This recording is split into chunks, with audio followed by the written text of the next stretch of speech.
Hello and welcome to this video. My name is Beckham.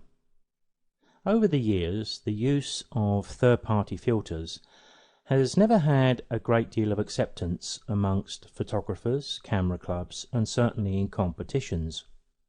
I think the main blame for that is the photographers themselves, who sometimes thought that applying a filter effect to a badly exposed and composed image suddenly made that image spectacular. Well, of course, it doesn't. One of the problems that photographers have faced is that adding the same filter effect that thousands of others can also apply isn't seen by your peers as photographic art. Far from it. If the filter effect we apply doesn't improve the image, but merely makes a mediocre picture different, then we've failed. We have to add the filters in such a way as to lift the appeal of the image, or what is the point of doing it? Adding a standard filter straight from the box can sometimes work, but more often than not it will not be viewed in a positive light because it's seen as transient, easy to apply. Creating something unique usually involves Photoshop, layers and masks, and perhaps at least 2 or 3 applications of different filters to the one image. It also usually entails a little bit of hands-on manipulation to finish the image off. But I think attitude to filters in Photoshop is changing. So perhaps now's the time to get creative and dip your toe into the derivative water. Creating a derivative colour slide back in my film days used to be an accepted practice, so why not now? Getting to a really good end result can be a little trial and error, but the more we have a go at this, the more experienced we become, and our success rate will almost certainly increase. I had an idea to put together a slideshow using images shot at an English Civil War reenactment back in 2004, and I think some of the images are even earlier than that. My idea was to try to create a sort of old master type effect on the images to add some added appeal. The filters I have chosen to use are Topaz Impressionist filters. But of course the image is fairly important, the choice of image and its content. So what I'm going to do in this video is just take you through the process that I discovered to create what you've been seeing in the few images I've been showing so far. And I'm down to my final one, so we'll clear this from the screen and make a start.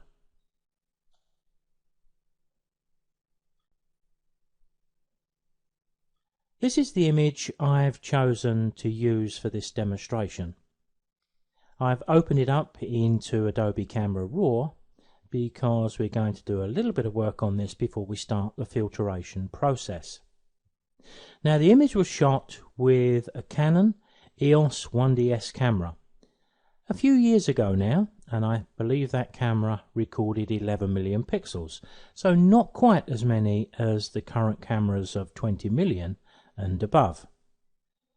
But this particular image is going to have more than enough pixels to be able to do what we need to do. In fact, when I get the image into Photoshop, I'm going to reduce it still further. But for the moment, just thinking about why I want this image, I'm making a slideshow. The slideshow aspect ratio is 16:9. So I'm going to crop the image in Camera Raw if I can, and looking at it, it looks positive. So let's make a start by going to the crop tool in Camera Raw, click and hold, and we have a number of presets at different aspect ratios, and one of them is called 9:16. Well, that's what Adobe calls it. Most of us tend to say 16:9, but it amounts to the same thing. So I'm going to select that and I can click and drag. Now when I do so, I know that shape is 16:9. I can move it around and you can see instantly it's doing me a big favor here because it allows me to get rid of that dark area at the top. So I can bring the crop down. I want a little space at the bottom, maybe just to include that shadow. I don't want to be too tight at the top, but when I'm happy with that, if I just touch the enter key, it commits that crop, but of course we're working raw and we can always back away. One of the things I'm tempted to say here is because we're making a decision to move away from a photo quality image to a more artistic one, then all of those good practices we normally adopt for those high resolution photographic projects can largely go out of the window because we're not trying to retain that high photographic quality. In fact, just the opposite. Having said that, when we open up an image into Camera Raw, most of us, I think, develop our own routine, and it's not a bad idea to follow that routine, but just having what you're intending to do later in mind as you begin the process. I'm going to start by going to my lens corrections, and I'm going to tick the box to remove chromatic aberration. Now, we can always argue that what we're about to do here, that's hardly going to be a problem, but you can see what I mean. It's the practice I always do, so I may as well stay with it. Going back to the basic tab, what do I want to do next? There's not a great deal I think needs doing. I'm not too keen on the limey green colour of the grass because it's lit by the sun, but the rest of the colours I feel are pretty good. So what I might do is have a look at giving this just a little bit of clarity, maybe a little bit of shadow detail just to lighten up the shadows. I may just give it a little touch of whites just to give it a bit of sparkle, but I'm going to also try to do something with the green. So I can do that by going to this option, my hue, saturation and luminance slider, selecting the saturation tab and dropping down the green slider, and usually if we take the yellow with it, that helps too. If you switch to the luminance, sometimes you can actually darken it as well. So you can see I can kill two birds with one stone here. It's taken the edge a little bit off of some of my figures perhaps, so I'm going to switch back to the basic tab, maybe just inject a little more clarity, little blacks. You can see I'm fiddling around here to get the effect I want. Maybe a little vibrance, but I don't want to do too much and bring back the very green that I've just spent time removing. Now I can open this up into Photoshop. Now, one of the first things I want to do is to reduce the resolution. Now, I'm about to produce an image for a slideshow. The slideshow, I know the aspect ratio is 16:9. Generally speaking, many of our PC screens and televisions run at a resolution of 1920x1080, which is 16:9. I'm going to choose to go a little bit higher than that because I'm going to be using this in slideshow software called Pictures2Exe, and I'm going to make it slightly bigger, but while retaining the 16:9 aspect ratio. Why slightly bigger? It's only going to be shown at 1920x1080, so why do I want it larger? Well, if I need to do a little bit of zooming in or zooming out, I've got a few extra pixels to do so. Now I know that the aspect ratio is already 16:9, so all I really need to do is go to my image menu, choose image size, and I need to place in the values here, making sure I'm using pixels, and the pixel value I'm going to choose is 2560, and as you can see the height defaults to 1440, retaining the 16:9 because the width and height are linked. Clicking OK, the image will reduce in size just a little bit. I can hit Ctrl+0 to fit it back on screen. In normal circumstances, if we were making a high resolution photographic print, we may be turning our attention to this little distraction on the left here and asking ourselves, what can we do to remove the drum that's poking in from the left from someone who's obviously just out of shot at the head of this particular parade? I don't think we need to bother with the sort of filtering we're going to apply here, so we can safely ignore small things like that. But we can certainly look around the image and make sure that we deal with some of the larger areas that could be distracting. Now there's not a great deal in this picture, but I'm going to pick up my spot healing brush here because we've got a little shadow down there and a little bit of white. These things are nothing, and generally speaking with the filtration, as I've said, we're not going to see any of these, but sometimes the filtration does react not so well with certain aspects, and in that case it can make a little blemish that we need to deal with later. No great problem, but it's just the way I work, and if I can see things which are obviously distracting, even though I'm going to apply a filter, I'm going to deal with them. Now this is a Civil War reenactment, as many of you probably know, and what I've just done is to save this, and I've called it Civil War 001, because the nature of filtration is experimental. So it's going to pay dividends if we save different versions as we go through the manipulation process. I'm going to make a start by going to my layers over on the right hand side, and I'm going to make a copy of my background layer. Control J is a nice shortcut to do that. What I want to do is apply my filter effect to this layer, but I want to retain an original sitting at the bottom of the stack. The reason I want to do that is because when we apply a filter effect, particularly to faces in a group like these, where the faces are not big, the faces can be badly distorted. Sometimes that works in our favour because it allows us to subdue people who we don't want at the forefront of our image, but sometimes it just looks odd. So it's nice to have an original sitting at the bottom of the stack from which we can always bring back some detail via a layer and a layer mask. So now I'm free to look at the first filter effect I wish to apply. So I'm going to go to my filters at the top of the screen. The filters we're going to be using are Topaz Labs, and the ones I'm going to single out is Topaz Impression. Take just a few seconds to appear on screen, especially when you launch them for the first time, but it usually speeds up once we get the software up and running. Now, allowing the Topaz Impression filter to launch and settle, by chance it settled on the top of the list on the right hand side. These are presets under the heading at the top right of a featured set of filters.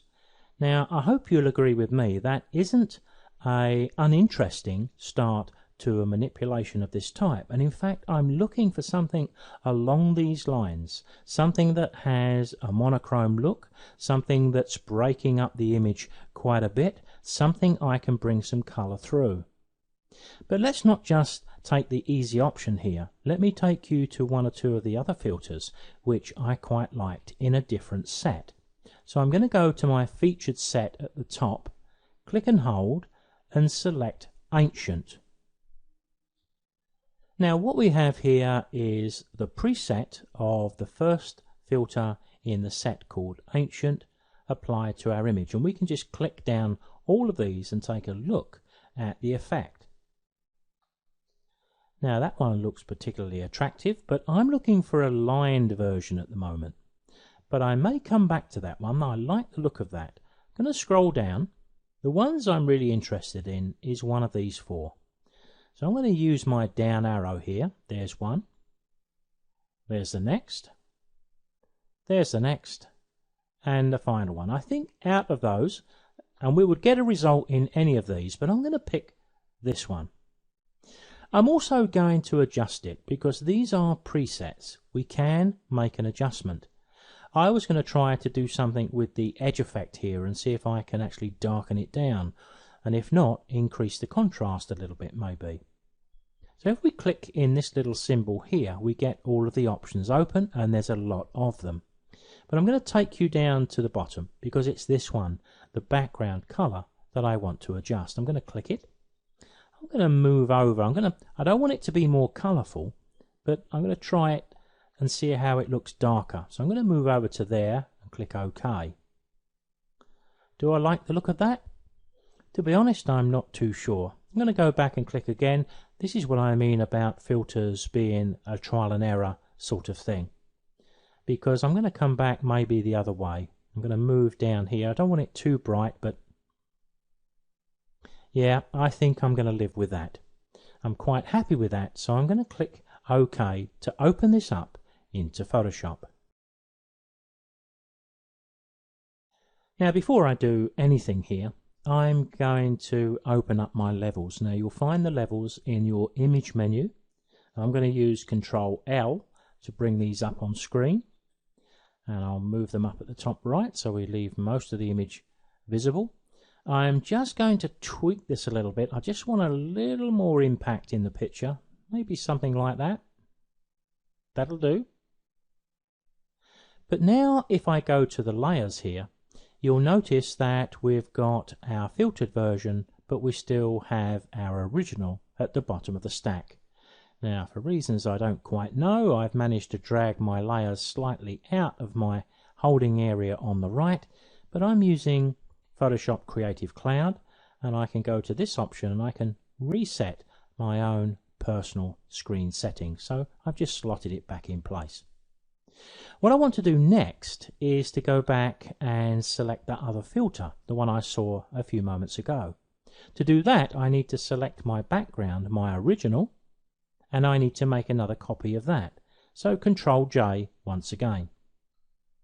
Now I think it's probably time we saved over the top of our Civil War 001, but perhaps we can stall just for a moment until we get the filter in place that we need underneath this one. So with the colored image selected, let's go back to our filters, Topaz Labs and Impression.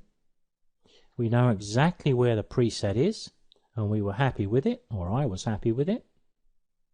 It's gone back to the featured set, so I'll just select the ancient once again, and it was the third one down, and that I am happy with. So I don't feel the need to make any changes here. I'm going to click OK to open this up into Photoshop. Now, of course, we don't see the instant results of what we've just done because of the stacking order of the images. So looking at them once again, there's the original sitting at the bottom of the stack. We're almost certain to need that to help bring through some of the faces. There's the one that I quite liked, the more impressionist looking image. But there's the one that's going to give us hopefully, our old world look. So at this stage, what we really need to do is maybe hit Control S or save over the top of Civil War 1 so that all of the work we've done so far is safely stored.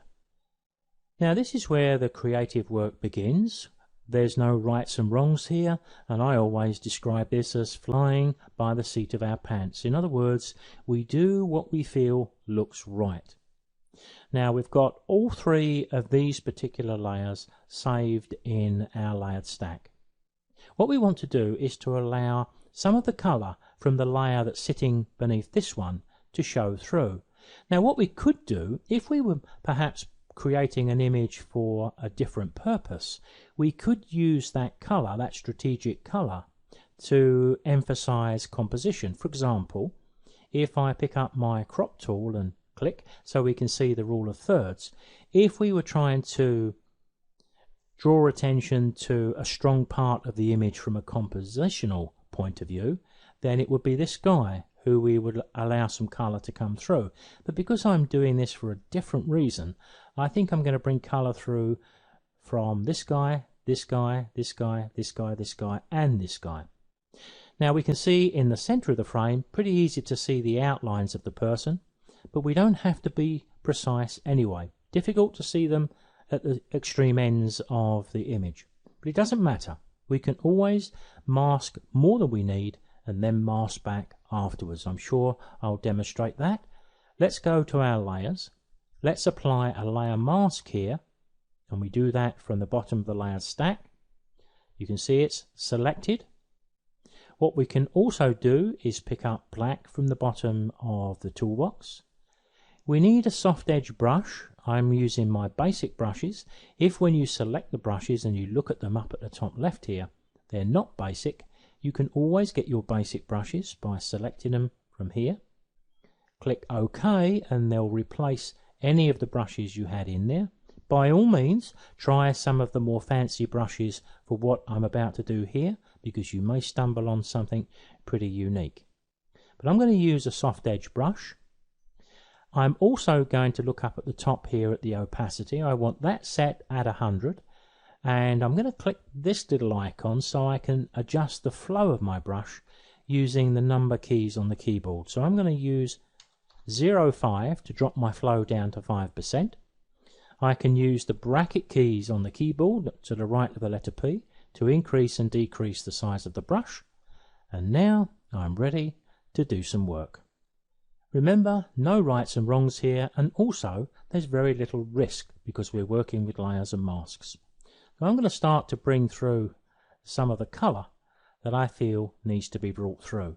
And what you'll notice straight away is I don't have to be anywhere near as precise that we would have to be if we were doing a piece of work like this in photo quality. We would have quite some degree of difficulty in doing that. Now you can see that we're bringing through some of the grass from the background, but don't worry too much about that because we can always go back and remove that a little bit later. Let me show you how to do that perhaps before I even move on. If we're spraying black onto the mask, and that allows part of this layer to remain transparent or partially transparent to allow this layer to show through, then of course we can repair the mask easily by switching from black to white. If I switch to black to white, and I'll zoom in a little bit on the hat just to show you how this is done, I can drop the size of my brush down. I may even want to push the flow up to maybe 20%. I'm just going to carefully just remove what green that I don't think is doing me any favours with this particular image. I doubt it's super critical, but we're never really sure, so I can just pay a bit of attention down here. But as you see, it's not a difficult or time-consuming job because I can do most of the work while I'm talking to you. As we come down, we can touch in other areas. If you're not certain and you want to be a bit more careful with your masking, then you wouldn't have to do this, but as you see, it's no great shakes. So I can remove what I think needs removing. I'm going to hit Control 0 because what I need to do now is move on and do some of these other figures. Now you can see the technique I used and how little time I actually spent on it. Perhaps I'll do just one or two others and then I'll finish off outside of the video recording. If I go to the next guy and use those square bracket keys to increase the size of the brush, if you look down at the bottom of the toolbox, you'll see that I've currently got white selected because I was repairing that green on the left. Well, if you want to switch between your foreground and background colors, the X key is very useful. As you can see, it just toggles them. So I can switch to black and I can start to do this guy. I don't think I'll bring the guy in behind him. I think we'll let him drop into the background if we can, and I'm sure we can. But a little bit of this guy happens to have a green hat, but that's fine. Dropping down the size of the brush, just giving a little sweep down the legs. You can see I'm not being too fussy here at all, and this really was how I created all of the images for the audio visual, which I hope you may have seen by now. There's a nice bit of color coming down there, so I can select all of that. And again, for the same reasons I explained a few moments ago, not worry at all about that green, because all I've got to do is to switch to white and I can repair the green in just a few seconds. And there's some nice colours coming through the drum. So I'm going to do that. I'm going to switch to white. I'm going to drop the brush down. In fact, I've left my flow at 20% to bring that colour through, but we got away with it okay. But you can see we can do the same as we did before, and we don't have to be super fussy. Remember, we're filtering the image. We're trying to give this an impressionistic feel, so we don't need any of that precise masking that we may want with a photo quality image. Now I'm going to continue and just do the same thing for the last 3 figures. Now, in hindsight, it's taken me so little time to add the colour and remove any of the green around the edges I felt was a problem. I could have actually recorded the whole thing. But I think you get a feel for how this is done. We do not have to be anywhere near as precise, and we need to let our, I suppose, artistic qualities run free for a little bit. Looking at the image as I come back, first thing I need to do is to, I think, click Save. On this occasion I'll save over the top of Civil War 001 because everything I've got in my layered stack I could go back on and make changes to.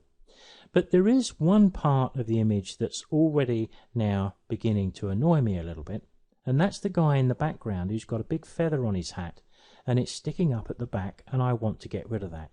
So I'm a great believer in dealing with problems as you see them. So I need to go to my layers. I need to move away from the mask I've been working on and click into the image. If I pick up my spot healing brush and make my brush a little bigger, I feel certain one touch of that and it'll be gone. Now, while I've got this brush, there's another area which I've noticed. Now, there's someone's foot just stepping in underneath the cloak here, and to be honest, I've just cut his foot off. Just something that's attracting my attention.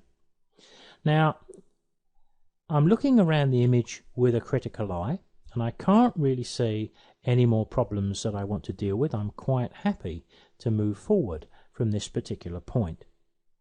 Now, what we do from here is not set in stone, but what we could also do, this is really belt and braces 2 times over, but if I go to File, Save As, and save my work now with a different name, I've got all of that saved twice because I'm going to make a change now. But again, I'm going to suggest there's something we can do here which would make even that superfluous. I want to amalgamate these 2 because I want to do something with the faces. Now, I could just select both of those using the Control key, right click, and I could choose to merge those layers, and there would be nothing wrong in doing that because we've got it saved anyway. But a little tip that you might want to use in certain circumstances. I'm going to create a new blank layer at the top of my layered stack.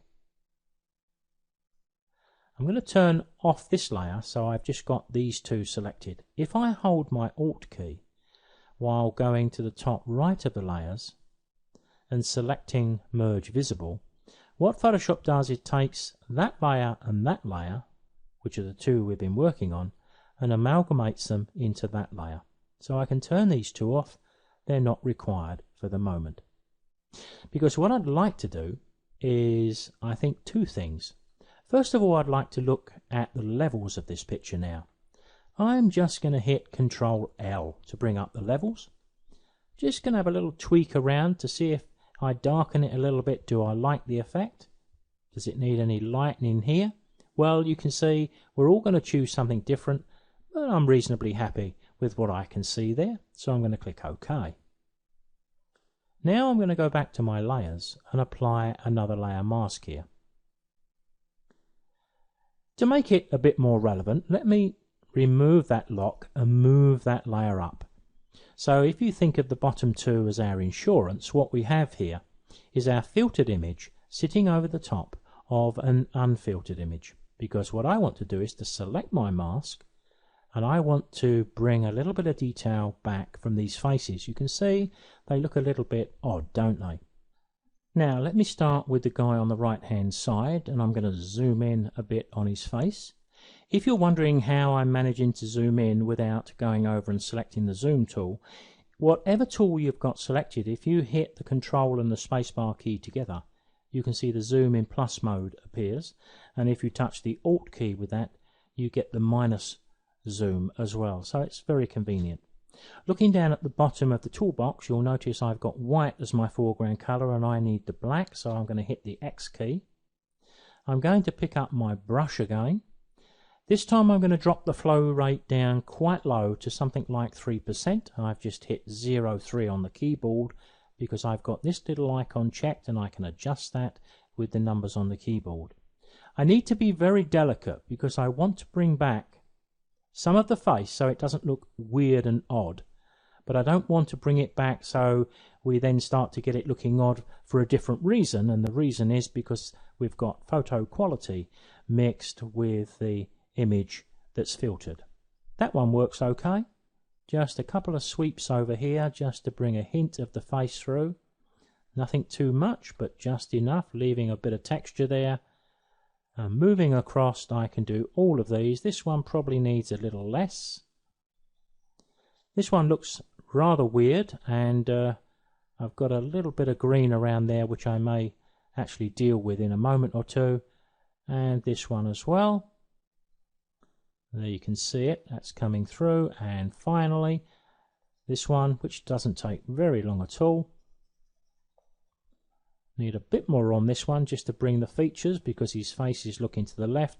Couple of areas of green I'm going to deal with, so I'll just switch to white, increase my flow rate of the tool to 20%, drop the brush down, and I'll just tidy up any of those green areas that I think are having an effect on my image.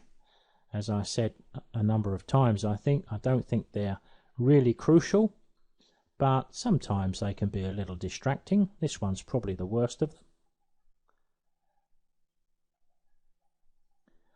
So let me hit Control 0 and fit the image on screen, and because I've made some changes now to my Civil War 2, Control S to save over the top of the previous version is not a bad thing to do. Now we're in the same position we was a few moments ago. If I take you back to the layers, to continue this I would really like to amalgamate these two together, and we've got to do that at some stage. So once we're happy that we've got a good amalgamation of the two, then we can do that. We can either work the same as I did a few moments ago by creating a new blank layer, holding the Alt key and just merging the visible layers into a new layer. But here let's do it the other way. Let's just select both of them, right click and choose Merge Layers. What I'd like to do now is to darken the edges and corners down quite considerably. But that can be quite tricky because whilst I want them to be fairly dark, especially right on the edge, I don't want to encroach too much onto the people. But the nature of the way we do this with a back and forth movement of the brush tends to ensure that we do encroach on the people. But of course, if we go to our layers first and we create a new blank layer, we can spray black just on this layer. By all means, try different types of brushes for this and experiment. But what I'm going to do is just drop the size of this down just a little bit. So Control, Alt, Spacebar, click a couple of times. The only reason I'm doing that is to give myself room to maneuver around the edge. I've got black as my foreground color selected. I've got my soft edge brush once again. Now I'll use the bracket keys to get the brush fairly large. The flow rate, I think I don't want that much above 5%. I'm going to start brushing over the corners first because they usually need more work than the rest because of the nature of the filter. But you can see the movement I'm doing left and right, and what I'm going to do is to move all the way around this image and gradually build up a nice dark edge over there and down the side. And whilst I don't want to encroach too much onto my figures and obliterate them, because I'm working on a new blank layer, I don't have to be super fussy with this, because I'll show you how we can get away with this in a few moments. It's tempting when you're doing this, and it's taking a little time, it's very tempting to push the flow rate up of the brush. But the trouble is, if you do that, then the brush and the flow of colour from it starts to run away with us and we lose control, and suddenly we find ourselves producing something which is not quite so attractive. So it probably pays to just be a little bit patient with this, because it's a crucial part of this old master sort of look that I'm aiming for. But there you can see what I have. I'm going to come in a little more over on the left and the right because I want to demonstrate the next technique. I'm going to hit Ctrl-0 to open this up.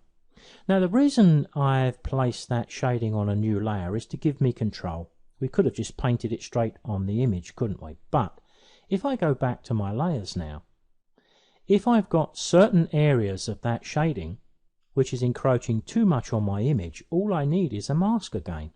Place a mask on that layer, pick up black as my foreground colour, adjust my brush to an appropriate size, and maybe I can increase the flow to about 10%, but now if it starts to encroach a bit too much on my drummer on the left, you can see 10% is a little bit too much, so I'm going to go back to 5.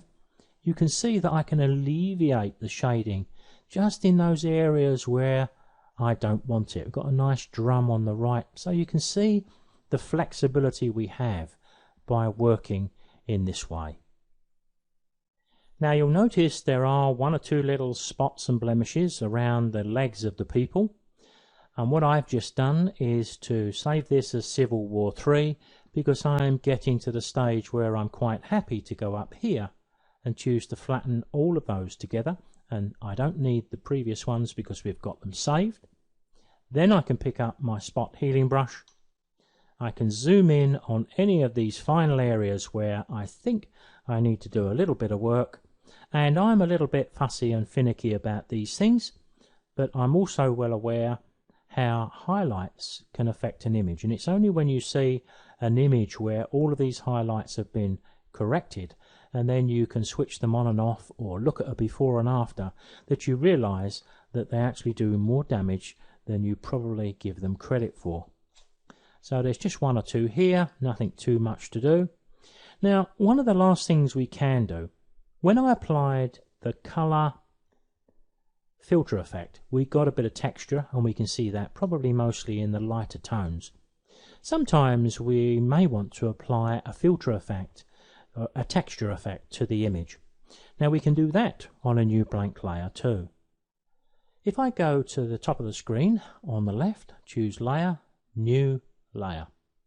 From the New Layer option, I'm going to choose the mode, Overlay, and I'm going to tick the box to fill with an overlay neutral colour, which is 50% grey. When I click OK, if I'm placing a layer over the top of an image and filling it with 50% grey, you would expect the image to disappear under grey.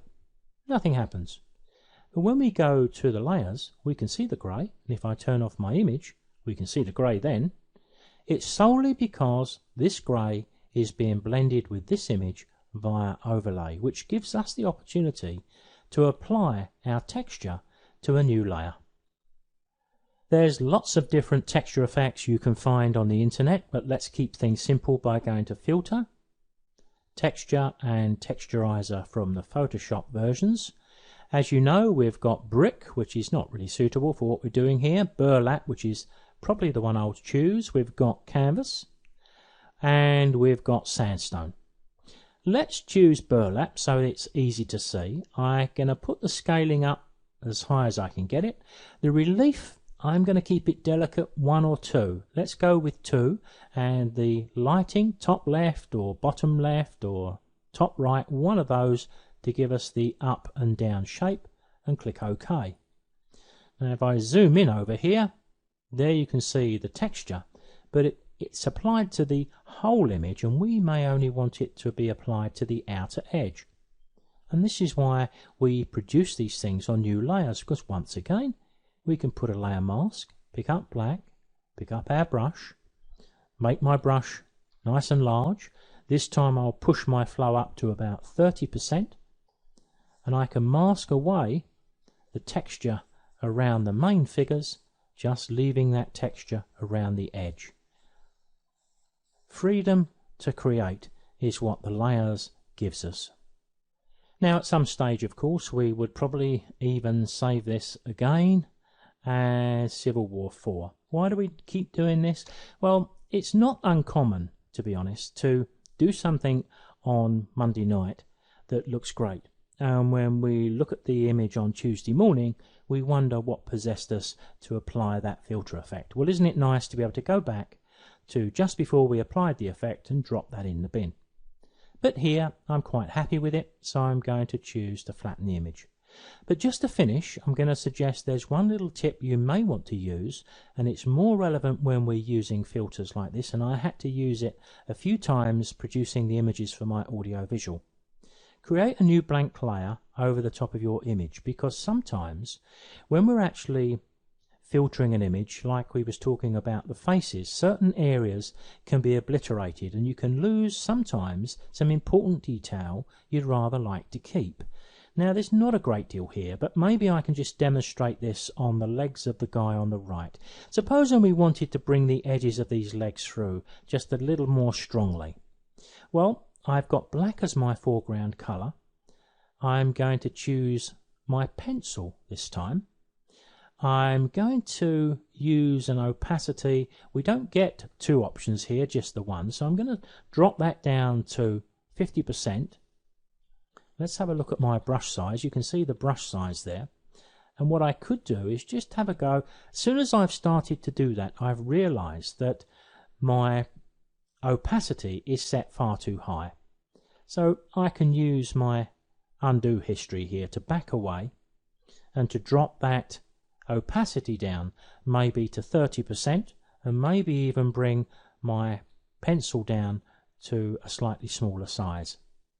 And all I want to do here is to just give a bit of shape to the edge. Remember, because we've been filtering the image here, you know, this sort of thing is sort of something which just works okay.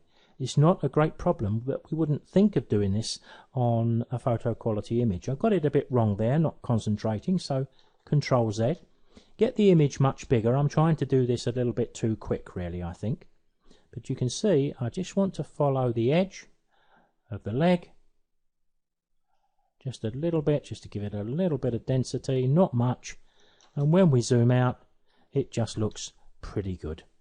Now you can use that for all sorts of minute detail. Sometimes you may find you get a better result if you switch to your soft edge brush, or you could pick one of the hard edge brushes and make them really small.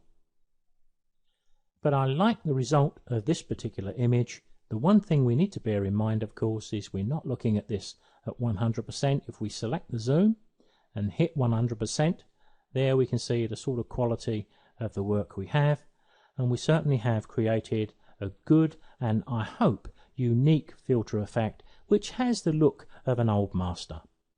Now I've got two layers in my layers palette because I added those little lines. Let's flatten this. And of course there's always going to be a time when we think perhaps we've got too much colour, so always save this version. But if you want to then look at an option just to remove a little bit of saturation, if you feel we need a more delicate saturation, you see what I mean? Everything changes the image, and there's going to be a huge amount of personal choice here. But having done that, I think that delicate colour looks a little better to me. It balances better with the background. So there we have our completed image.